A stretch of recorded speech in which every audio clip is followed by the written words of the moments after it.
ఎవరి మాటను బట్టి వారు బయలుదేరారు అంటే ప్రభువు మాటను బట్టి బయలుదేరారు. అవునా? దేవుని మాటను బట్టి బయలుదేరితే వారికి ఎదురుగా సముద్రం ఉంది, వెనక ఫరో సైన్యం ఉంది, తరుముతూ ఉంది. ఆగితే వాళ్ళు చంపుతారు, ముందుకు వెళ్తే సముద్రం ముంచి వేసింది. కామన్ ఏంటంటే మరణం. ముందుకు వెళ్ళినా వెనక్కి వెళ్ళినా అక్కడ ఉన్న వారికి ప్రాప్తించేది మరణం. అది వారి పరిస్థితి. తన మాటను నమ్మి వారు బయలుదేరినందుకు గాను వారిని విడిచిపెట్టాడు అనుకున్నారా? అలాగున మరణానికి విడిచిపెట్టాడు అనుకున్నారా వారిని?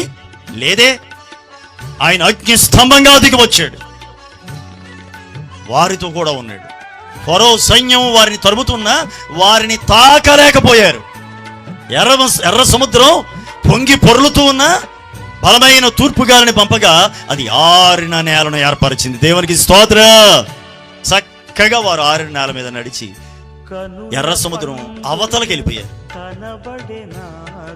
ఫరో సైన్యం తరుముకుంటూ వచ్చారు. వాళ్ళు కూడా తగుదు ముసుమి అన్నట్టుగా సముద్రంలోకి దిగారు. వీళ్ళు కూడా ఆరిన నేల మీద మేము కూడా వెళ్దాం అనుకున్నారు. ఆరిన నేల వాళ్ళ కోసం కానీ వీళ్ళ కోసమా చెప్పండి? దేవుడు నేలను ఆరబెట్టింది ఎవరి కోసం? రహదారిని ఏర్పాటు చేసింది ఎవరి కోసం? తన పిల్లల కొరకు కానీ శత్రువు కొరకు కాదు. శత్రువు అనుకున్నాడు కదా, తెరవబడిన ద్వారాల గుండా నేను కూడా వెళతాను అనుకున్నాడు. కానీ ఆయన ఏం చేశాడు తెలుసా? ద్వారాలు మూసేసాడు. దారి క్లోజ్ అయిపోయింది, సముద్రం ఓపెన్ అయిపోయింది.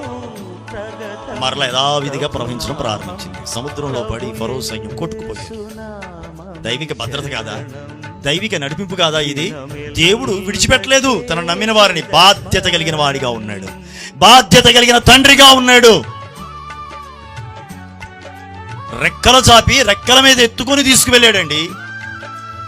నిన్ను కాపాడువాడు కునుకడు, నిద్రపోడు కదా. ముదిమి వచ్చు వరకు నిన్ను ఎత్తుకుని వాడను నేనే అంటూ చెప్పాడు కదా. ఎంత భరోసా అండి! ఎంత భరోసా ఇస్తున్నాడు తన పిల్లల కొరకు. బాధ్యత కలిగిన తండ్రి ఆయన.